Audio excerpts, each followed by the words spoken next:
而离世多年的小狗竟然转世成了自己的妹妹，只因她在汪汪星球上发现姐姐多年来都是孤身一人，甚至遭受了众人的排挤。本就拥有黑暗的她，时刻处于暴走的边缘。若是自己在身边的话，或许就能改变现状。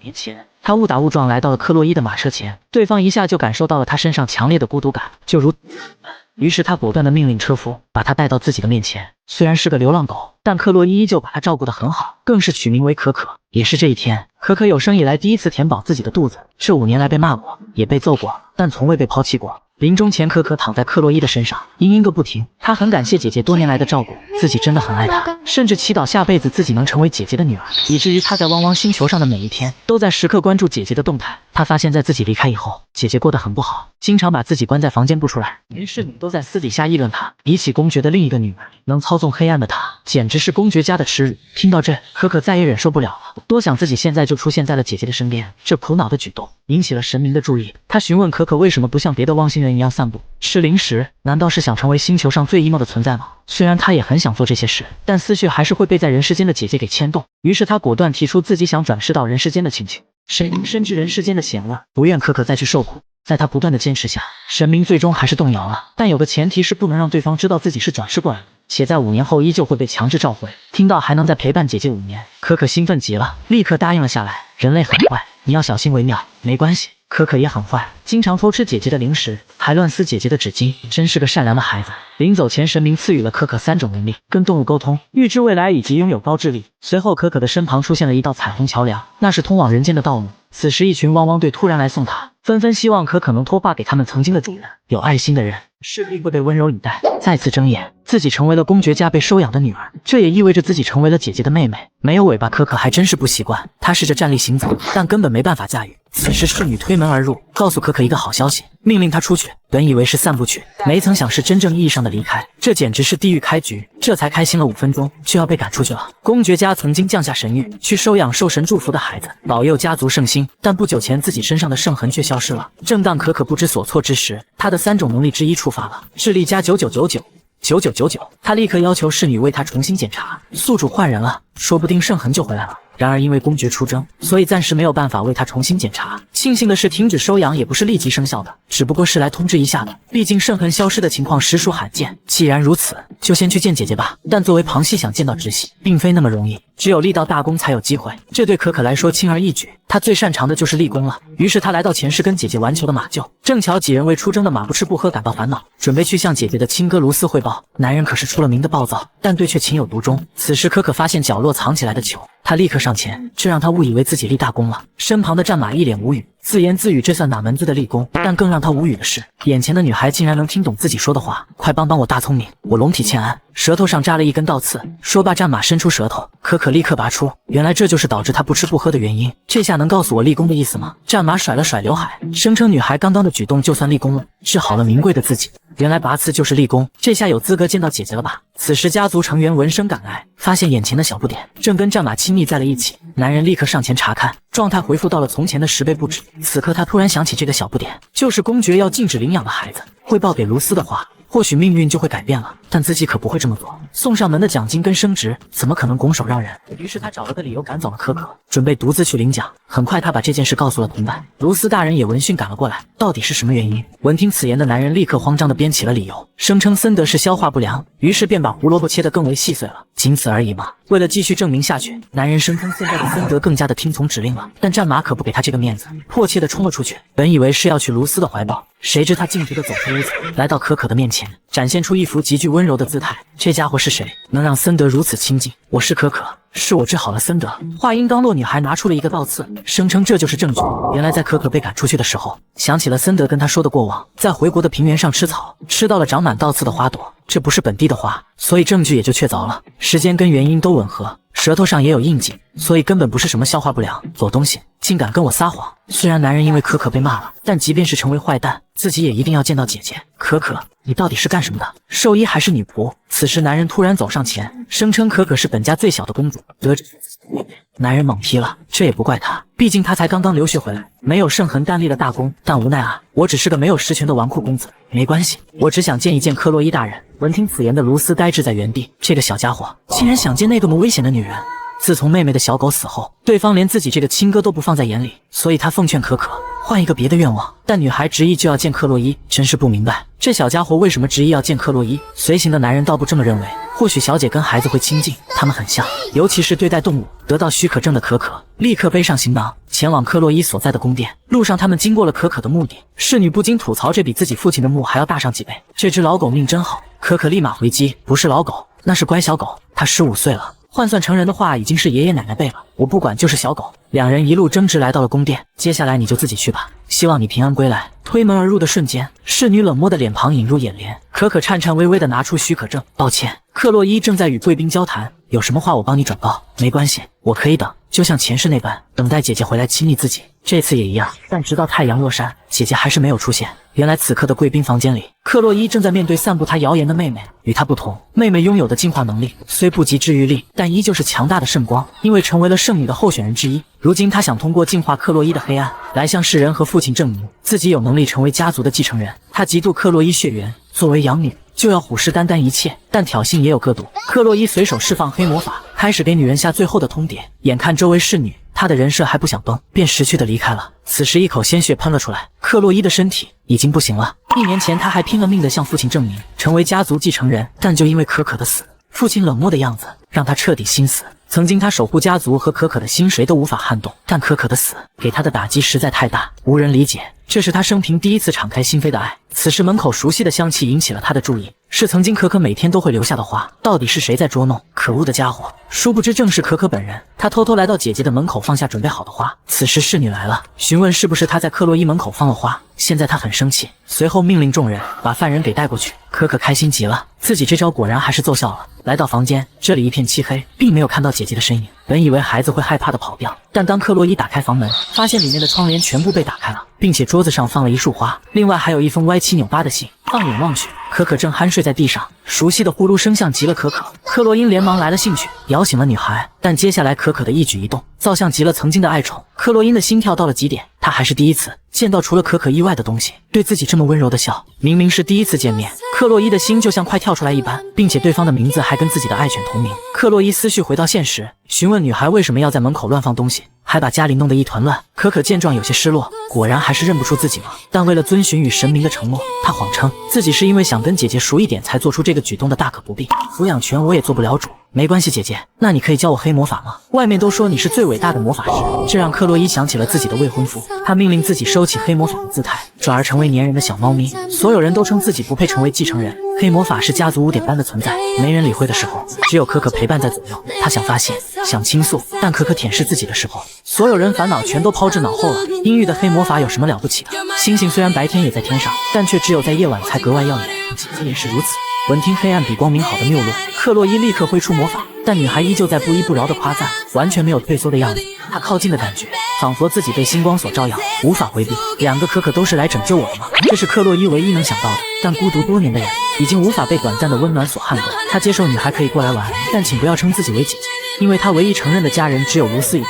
可可感到很懊恼，但却无法把实话全盘托出。他靠在姐姐放置的枕头上，还是野狗的时候只能睡在冰冷的地上，如今可以自由地睡在床上，已是很大的福报了。次日，可可重振旗鼓，正巧看到老鼠出来觅食。见到可可的那一刻，老鼠不免感叹：真是可爱的小狗。可可一脸疑惑，便连忙上去搭话：小狗不是得到了神的祝福吗？我当然知道，因为我是老鼠之王，是狗神大王命令我来此的。他太忙了，所以这里交给我了。现在就告诉你预言吧。闻听此言的可可早已迫不及待，关于姐姐的未来只能看一次，请看清楚了。可可睁大眼睛表示明白，但预言是传达的，所以可可又紧紧地闭上了眼睛。姐姐的未来遭受了很多不白之冤，以至于最后还被驱赶了出去。这身临其境的感觉令可可难受极了，眼泪不自觉地流淌了出来。因为她听见姐姐说自己想去死。此时汪汪星球的狗狗传来安慰的话语，这只是未来，并不是既定的现实。未来发生什么，现在掌握在自己的手里。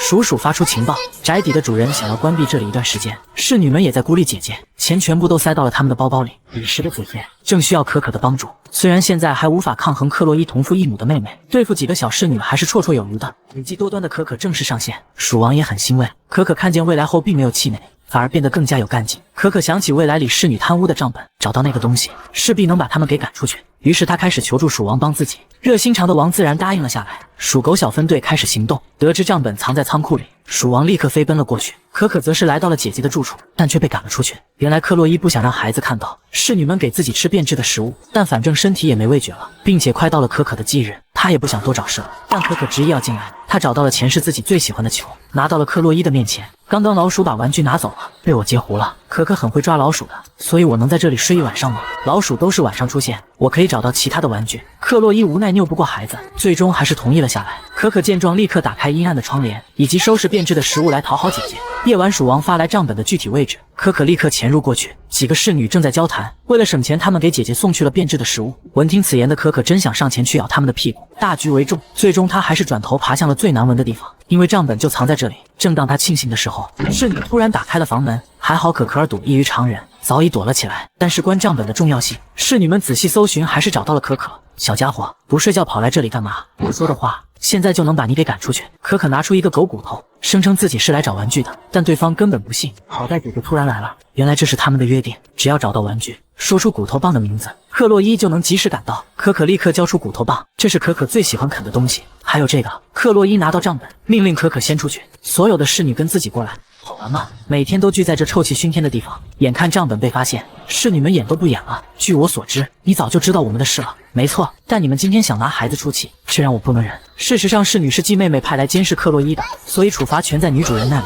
侍女认为自己能全身而退，但她不知道直系可以使用技能单独处罚。傲慢的家伙！瞬间黑暗笼罩了整个房间，几人痛不欲生。随后克洛伊离开了房间，走廊上他跌跌撞撞。黑魔法的副作用之一便是妄想，所以他脑海里浮现了可可的模样。幸福的回忆是短暂的，接下来留给他的是无尽的孤独。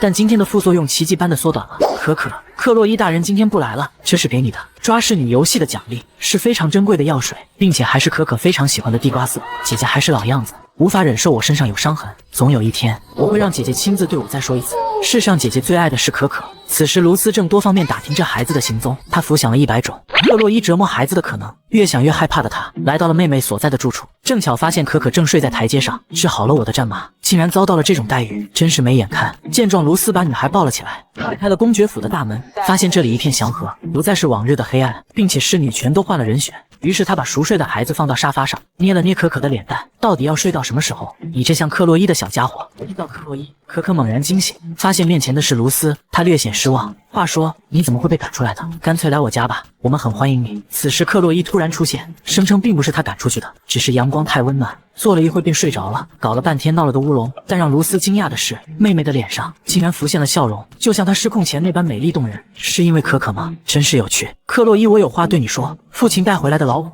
昨天逃走了，那可是灵物级别的。这个大陆的种族分为3类：动物、灵物以及神兽。帝国也曾传出神兽，但鲜为人知，所以说抓到灵兽的报酬极为丰富。这么说来，只要自己抓到灵兽，就可以继续被公爵收养了。此时可可干劲十足，声称自己要去抓老虎了，但却被克洛伊拒绝。这么瘦小还抓灵兽，绝不允许。但可可知道那是姐姐担心自己，然而机会并不多得，她还是希望能试一试。在此之前，他找到几个动物界的代表开大会，众人都懵了，鼠王更是第一个退出，就直接升天了。森德就更别说了，刚出门就会被卢斯给抓回来，这回众人也没办法了。但老鼠有个能力，可以本能的绕开危险的地方，这是个机会，或许老虎就在那里。这下无论是上刀山还是下火海，可可都要抓着这个导航仪了。放心，老虎出现了，我就把你藏起来。右边，不要去右边。可可便宜往右边，正中了鼠王的下怀，这里是绝对安全的地方。见状，可可又绕到了左边去，这里十分的阴森。刚一踏入虎王的威严，便开始咆哮，鼠王直接吓晕了过去。还好事先准备好的睡袋，留下可可独自战斗。他搜索的各个角落，但却都没有发现老虎的踪迹。他失望至极，最后在一片草地上发现了异样，那里似乎是巨物坐过的地方。灵兽拥有隐身技能，所以众人都找不到。可可凭借智慧果敢地走上前打招呼，果然被他找到了。面对突如其来的勇敢女孩，老虎也不反感，在地上写了几个小字：不用这样，我叫可可，你为什么躲在这里？原来老虎也很孤独，它原本生长在寒冷的地方，没有什么朋友，唯一能跟自己玩的就是一个金发的男孩，但现在却找不到他了。这番话让可可心疼不已，他决定跟老虎做朋友。直白的话语让老虎放下了戒心，他解除了隐身，巨大的真容出现在可可的面前。跟我一起玩吧。这熟悉的桥段让老虎想起了这个金发的孩子，他们之间有约定，所以他现在不能跟可可离开了，这让可可陷入了苦恼。姐姐看到他这副样子也是心疼，找老虎累了吧？我没有。撒谎都不会，乖乖进去，不准再找老虎了。可可似乎意识到了什么，或许老虎也有自己想守护的人，他跟可可一样在等待。于是他迫不及待再次折返，跟我走吧，我带你去找你的朋友。他从未来得知，如果自己不帮忙的话，老虎就会死在北孤独终老。可可不愿发生这种事，他扑到老虎的怀里，试图用爱感化。他知道流浪是多么难过的事，自己淋过雨，所以他要学会帮别人撑伞。各位，我要宣布一件事，我找到了灵兽。众人懵了，这一点都不好笑，你快别隐身了。闻听此言，老虎露出了真容，几人瞬间傻眼。虚化的能力，看来这是真灵兽。很快可可把事情的经过都说了出来。对于别人来说这是天方夜谭，但对于卢斯来说，他简直不要太相信。做得好，看来你真的要成为我们的老婆了。克洛伊却表示这件事还有待观察，以前都是夸赞可可的，如今却是判若两人。但不管怎么样，自己还是做到了。我父亲很可怕的，他能让我去留学10年，可见他的心有多么的狠。所以见到他，你要当心点。但士兵他更是暴躁，但凡有一点不顺心，就要实施军令。此时可可抓到灵兽的消息，传到了他的耳里，真是不敢相信，失去圣痕的家伙竟然找到了灵兽，莫非是有什么隐藏能力，还是有人帮他的？得亲自去验证一下，好好加赏一番，保持收养，等我回去再做定论。几天后，在特雷西亚宴会场上，众人都在宣扬女人得丰功伟绩的同时，仍在不断吐槽克洛伊。特雷西亚装作温柔的样子，声称姐姐只是状态不佳，但心里却很是开心。这舆论声越大，自己成为圣女就越有机会。但当得知可可这个收养的孩子最近有了丰功伟绩，公爵也为了他特意回来了，他十分的不爽，发誓他扼杀在摇篮里。但听闻灵兽的状态十分的差，并且有了生命消逝的迹象，特雷西亚又恢复了笑容。可可立刻来到房间，发现他出现了死亡的征兆，但出现的死期还是有机会治好的。于是他连忙来到了屋外，只要找到蓝色玫瑰的刺，就可以赶走死期。北方的物品都在地窖里，或许姐姐知道在哪。你怎么又来了？不是不让你来院子里吗？老虎要吃蓝色玫瑰的刺，你知道蓝玫瑰的花语吗？是不可能，这个世界上根本没有这个东西。闻听此言的可可慌了，但是蓝玫瑰的刺好像有。可可瞬间开心了起来，跑动的样子像极了一只小狗。很快他们来到一片蓝色绣球花的面前，这是蓝玫瑰的刺的隐喻说法。或许有一战之力，睹物思人的瞬间让克洛伊想起了爱宠，这里是他最喜欢来的地方，所以不希望被任何人打扰。他很喜欢花，虽然这里被他踩坏了，我也不心疼。如今遗留下的脚印成为了克洛伊唯一纪念他的方式，真的好像见可可，就算一次也好。此时姐姐身上散发出的盐味让可可知道她一定在这里哭了很久。拿着她走吧，我没事。看着姐姐离开的背影，可可暗暗发誓自己一定会加快进程，努力成为她真正的家人。此时特雷西亚的亲信突然到访，他命令下人把门打开，自己是来治疗灵兽的。开门的瞬间，女人发现灵兽正安详地躺在了地上，身上一股死气。你在做什么，小家伙？小姐说了，灵兽出了事，不管是谁都要抓起来，送到监狱去。此时别墅外，卢斯等人突然来访，面对拦截者，他毫不犹豫地挥动魔法，径直地闯了进去。可可，你在哪里？你还好吗？此时的可可正在跟螳螂玩耍，便露出了喜悦之色。卢斯却认为孩子真是太坚强了，为了不让自己担心，装作如此。于是他哭着声称自己一定会带他出去的。灵兽睡下了吗？灵兽他不是已经死了吗？才没有，马上他就恢复了。人生逆转才是最精彩的，马上就要进入高潮的桥段了。听不懂的卢斯持续猛劈，好在克洛伊突然出现。姐姐你怎么来了？这里太黑了。他是黑暗法师，这里对他来说简直是天堂。但可可知道姐姐是害怕黑暗的，在这里他会心慌发抖。他从小就被教育要在黑暗里生存，不想给家族找麻烦的话，必须听话照做。知道这件事的父亲惩罚了他的老师，把克洛伊关押了起来。黑暗术士害怕黑暗，简直是个笑话。每当姐姐心慌发抖的时候，可可总是会在身旁舔舐她的手。可可，你真的没杀老虎吗？放心吧，姐姐，她马上就会复活的。好的，下一个问题，你真的不冷吗？姐姐都能直视黑暗，可可自然能直视寒冷。克洛伊挥动魔法，命令几人把沙发给抬了进来。这些人都不正常，卢斯都不知道说什么了。克洛伊知道对方想对付的是自己跟可可，他知道2天后老虎绝对会醒来。可可从不撒谎，现在自己要做的就是直视特雷西亚。于是他来到公爵府。好久不见，公爵殿下，我来是有话要说。两人来到房间，是关于祝福的孩子吗？他杀死了灵兽，不用求情了，灵兽不是他杀的，成为废人就算了，脑子也变得不正常了吗？请求你推迟2天审判。好久没见到女儿如此坚毅的眼神了。父亲就如他所愿，2天后审判，他倒要看看女儿要耍什么花招。很快到了审判的日子，关于可可杀了灵兽的事件，被告上庭。由于监狱寒冷，卢斯为他换上了毛茸茸的服饰，父亲也是头疼。5岁的孩子该怎么审判呢？灵兽确定死亡了吗？由于这2天克洛伊守在灵兽身边，如今还得确认一下。此时继妹的人突然开口，我拥有感知的能力，那天一见到这个孩子，我就感受到了房间里的死气。可可立刻解释，灵兽不舒服，只是在睡觉而已。你跟灵兽对话了吗？真有意思，现在就来检查你能力的虚伪。公爵使用探测能力，如果是真的，触碰的瞬间能发出光芒，在这个能力面前，什么谎言都说不出来。但没想到什么都没发生。但在公爵的视角里，可可的身边出现了很多彩虹，只是他们看不到罢了。父亲也不明白，到底是自己能力出了错，还是这个孩子太过于神秘了。事到如今，公爵也无法分辨对错，他只能硬着头皮询问对方：若是灵物醒不来怎么办？公爵殿下，现在几点了？为什么这么问？因为感觉差不多了。可可灵兽突然闯了进来，咆哮的声音令全场都为之震撼。他来到可可的身边，宠溺的样子让特雷西亚慌了神。父亲，现在您该换人审问。特雷西亚为了脱开关系，立刻指责女人为什么不好好检查灵兽的身体，就把孩子给关起来了。姐姐跟孩子该多委屈啊！此时矛头全都指向了女人。从今天起，滚出公爵府！随后径直地走到可可的面前，抱歉孩子，你需要什么奖励？本想说领养问题的，但眼下解决姐姐的黑暗才是重中之重。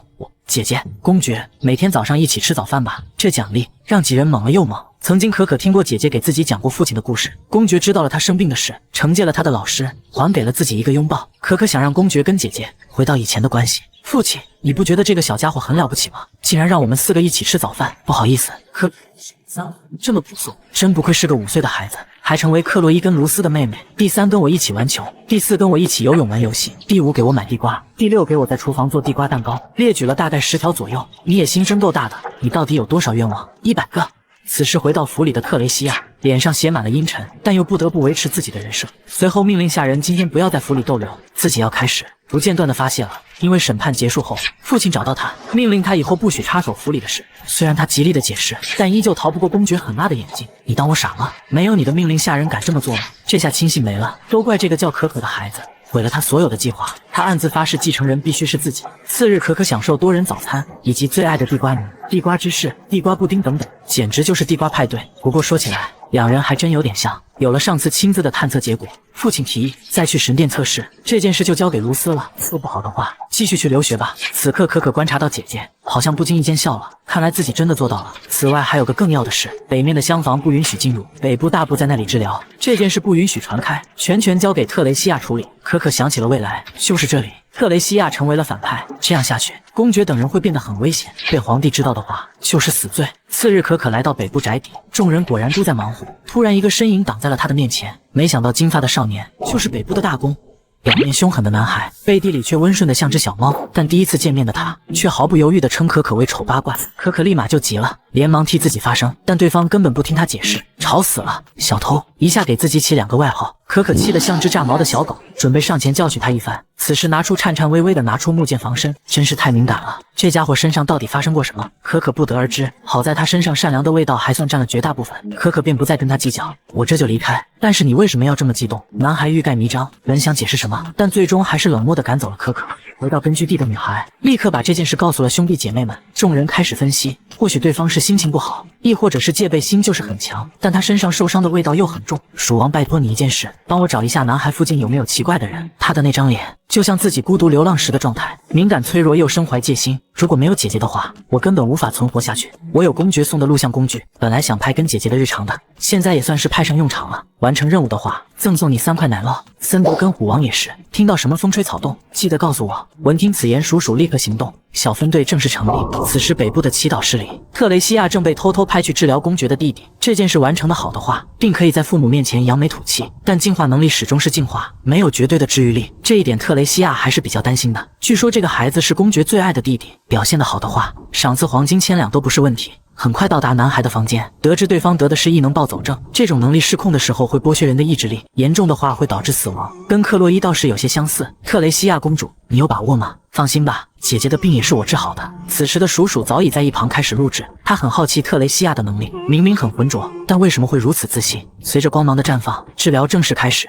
短暂的引导过后，男孩查看了自己的身体状况，没有特别的感觉。正当他感到疑惑之际，身体突然遭到了反噬，但好在没有完全爆发出来。特雷西亚却强调这是正常的现象。他作秀的表现虽然得到了质疑，但好在男孩没有失控，不然就真的现场打脸了。得到情报的鼠鼠立刻离开，打算把这件事告诉给众人。待到所有人离开后，妇女习惯性的拿出药水喂给男孩。很快鼠鼠把录像拿到可可面前，出大事了，快看 VCR。可可看了半天没有画面，麻烦了笨蛋。此时众人盯着魔法球，发现妇女正在给男孩洗脑。相信我，去接近我筛选的人。公爵大人就是颗定时炸弹，他会杀了身边的人。原来这些话都是这个老妇女教他的，就是这个药操纵了男孩的精神力。这个男孩本就患了异能暴走的精神疾病，再加上这个控制的药，难怪会被洗脑，说不定真的会失控。不管怎么样，要赶紧把这件事告诉公爵。录像里持续发出的声音让老虎感到了一股莫名的熟悉感。事实上，卡利哥是个善良的孩子，他也想早点好起来，替公爵哥哥分担一些事。但每当身体传来刺痛的感觉，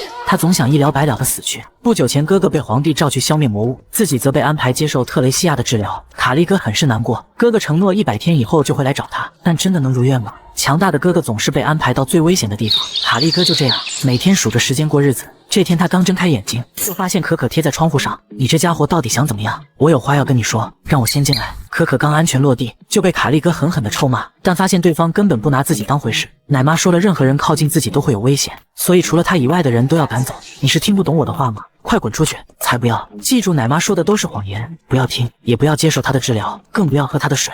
话音刚落，屋外就传来了脚步声。记住我说的话，再见了。你为什么一直看着窗外？外面是有什么小狗吗？直到跑远，可可才敢回头看，随后暗自发誓，自己一定会回来救卡利哥的。很快，可可通过鼠鼠的帮助，成功找到了药剂。这下告发奶妈的罪证是找到了，接下来怎么办再说吧。并且特雷西亚的治疗只能起到推迟作用，根本无法根治。可可之前遇到过很多小狗的眼神都像卡利哥一般，只是身体不舒服，看起来不像是要放弃生活。眼下只有一个办法能帮助卡利哥了。什么办法？利用古代的魔法。在我看到的未来里，只有用与卡利哥相似异能的影子魔法，但古代魔法根本不是自己这个5岁女孩能搞到的。有句古话说得好，白天说话鸟听，晚上说话老鼠听。人类不知道的事，只有通过动物了。此时卡利哥躺在床上，没有一丝困意，他提出想出去走走，这样搞不好能遇见可可。他说过会来救自己，但毫无意外的被奶妈给拒绝了。乖乖睡觉吧，卡利哥不想成为家族污点，对吧？被派到这里难道还不老实吗？这顶级的婆让卡利哥放弃了他的想法。他像一具傀儡躺在床上，拿出枕头底下的童话书《小狗与挑剔的猫勇士》。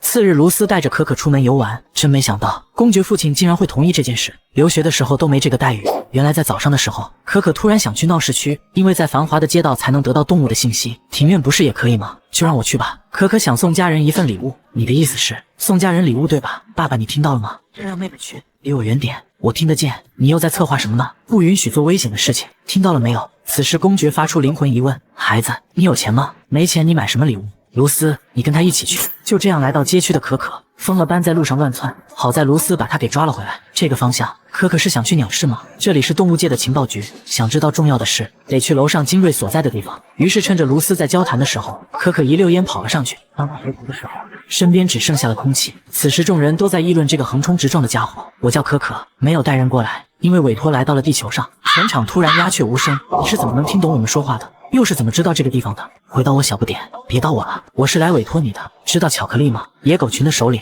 我是他的朋友。随后可可拿出蛇娃娃，这是巧克力亲信才能拥有的东西。曾经他也是狗界的王者，很多动物都知道他。虽然很不可思议，但鸟们也没有办法，便询问可可为什么来此。你们知道圣剑吗？据说能吸收失控的魔法。当然知道，不过那里很危险。没关系，我要用它救我的朋友。闻听此言，众鸟立刻整装待发。原来之所以成立这里，是因为年轻的时候身为队长的鸟也被拯救过，自然要把这份精神传递下去。但他不知道的是，那就是前世的可可。关于恩人的死，疑点重重，直到现在队长还在寻找，跟着那个小鬼揭开他身上的秘密。回到家，克洛伊连忙教训可可，到了街上就乱跑的行为，我不知道你想干什么，但把我的话当作耳旁风。可可连忙求饶，声称不是危险的事，下次不敢了。行了，跟我过来吧。老虎身上的死期又出现了。可可也很奇怪，明明没生病，但为什么会还是出现这个死期呢？并且他看起来很不安，好像很想离开这里。让我单独跟他谈一谈吧。对不起，我应该尽快找到你的朋友。没关系，但我的身体就是会情不自禁的想去找他。上次卢斯就说过，灵兽出现刻印时，本能的想跟对方粘在一起。黄头发，蓝色眼睛，在北方，我就知道这么多了。突然可可意识到了什么，可可找到了拯救所有人的办法。话音刚落，可可找到克洛伊姐姐，我想拜托你一件事，不危险，你能帮帮我吗？克洛伊露出了鲜有的笑容，说说看吧。前世粘人的忠犬，如今魂穿成了自己的妹妹，但爱好却没有变，依旧喜欢玩丢球的游戏。然而这只是可可拯救家族计划的一环。自从他判断出卡利哥就是老虎要找的人，便托大自然的信使拿到了克制卡利哥异能暴走的古代神戒指。接下来他得知今天就是特雷西亚为卡利哥治疗的最后一天，便开始盘算把整件事告诉他最爱的姐姐。但凡是需要预热，可可便求着姐姐开始玩丢球游戏，但越玩越上头，差点忘了正事。此时姐姐的死对头特雷西亚突然出现，开始无差别攻击两人，但一拳打在了棉花上。随后可可声称来这里玩球是公爵允许的，这句话完全杀死了比赛。特雷西亚简直不敢相信父亲竟然会如此宠溺这个孩子。破防的他依旧开始嘴炮找场子，顺便开始维持人设，声称自己一定会治疗好姐姐的，就像自己治疗公爵的弟弟卡利哥那般。也就是今天，自己将会得到一大笔奖励，甚至跟北部公爵结婚，以及日后的圣女之位。吹嘘完之后，他自我满足的离开了。殊不知他的梦想今天就要被可可给碾得粉碎。此时特雷西亚来到厢房，开始为卡利哥进行最后一次治疗，疼痛难忍的样子，被女人误以为是孩子的装腔作势，他完全开始涌现大量进化力，这被伪装成治愈力的魔法，终究还是出了事。卡利哥鲜血涌出，异能开始暴走。这一刻，雷特西亚的全部幻想全部破灭，但他仍不死心。好在忠心的侍女执意拉走了他，避免了惨死的结局。此刻的他仍不忘记给自己找后路。开门的瞬间，他声称卡利哥拒绝治疗，正在里面发脾气。众人听信了他的谗言，一股脑的冲了进去，根本不知道危险已悄然接近了。此时可可突然出现，宛如天使降临般冲到了最前面。卡利哥努力的克制，我遵守了约定，所以来拯救你了。但卡利哥的脑海边持续响起了奶妈的话，理智最终还是占据了下风。黑暗的魔法随着他的情绪随之涌现，但可可不管那么多，这是拯救家族的唯一办法。他要守护克洛伊的全部，任何隐患自己都要必须无条件的解决。此时魔法创造出了一个黑色的空间，两人突然消失在了原地。事情闹得太大，特雷西亚也不知道该如何收场，但他依旧选择在克洛伊面前演戏，流下了鳄鱼的眼泪。此刻的空间里，卡利哥看到可可昏迷了过去，他十分的懊悔自己的失控，让无辜的人受到了牵连。此时可可突然苏醒，拿出那枚事先准备好的戒指，终于做到了。昏暗的空间发出了耀眼的光芒，卡利哥感到了无比的平静。抱歉，戒指买晚了，确实晚了。随着魔力的减弱，空间也在随之缩减。这样下去，两人迟早要消失在这个世界上了。另一边，公爵也赶来了。特雷西亚立刻上前打感情牌，但公爵可不是善茬，根本不给他继续表演下去的机会。随后命人把魔塔主请过来。时间紧迫，克洛伊毛遂自荐，声称自己的黑暗魔法或许有办法。你的身体还没恢复，能行吗？不行也得试试。正当克洛伊上前的时候，那里面有很大的动静，随后空间就被撕裂。可可跟卡利哥出现在了众人面前。事实上，这一切多亏了灵兽老虎的帮助，这才让两人得以解脱。立功了，立功了！可可成功为姐姐扳回一城。特雷西亚终究遭到了制裁。不久前，在黑暗的空间里，灵兽老虎的出现拯救处于危难之际的两人。卡利哥没想到能再次见到他，原来两人之间有过约定，所以相互产生了刻印，以至于两人的状态都变得很差。如今也双双痊愈，一切真相大白，失去的魔力也随之回来了。卡利哥招呼可可过来，抓紧了，我们现在就出去。很快几人安全落地。面对这番景象，众人都惊掉了下巴。可可届时立刻指责特雷西亚，全都因为你错误的治疗手段酿成了这个大祸。特雷西亚不慌不忙的极力否认，声称自己可是圣女候选人，怎么可能做这种事。卡利哥也厉声附和，你一开始就没用治愈力。特雷西亚彻底慌了，他不顾群众的舆论来到父亲身边，开始牵强的为自己解释。父亲也没耐心了，不可否认你为家族做了许多，但这件事没办法帮你。压死特雷西亚的最后一棵稻草，终于还是放弃他了。事到如今，他仍旧以为是可可的出现让父亲蒙蔽了双眼，明明自己才是他引以为傲的养女才对。栽赃，你真的配做我的女儿吗？来人，给我把这家伙扔出去！这下爽了，恶女得到了制裁。可可慵懒地趴在姐姐的身上。此时克洛伊一句话都没说，开始跟卡利哥对视，这让男孩感到很不自在，便跟老虎离开了这里。本以为没人了，姐姐要好好夸赞自己一番，但却恰恰相反。你到底想得到谁的认可？这压抑的气氛让可可不自觉地难过了起来。但下一秒，克洛伊又俯身来到他面前，我很担心你，可可。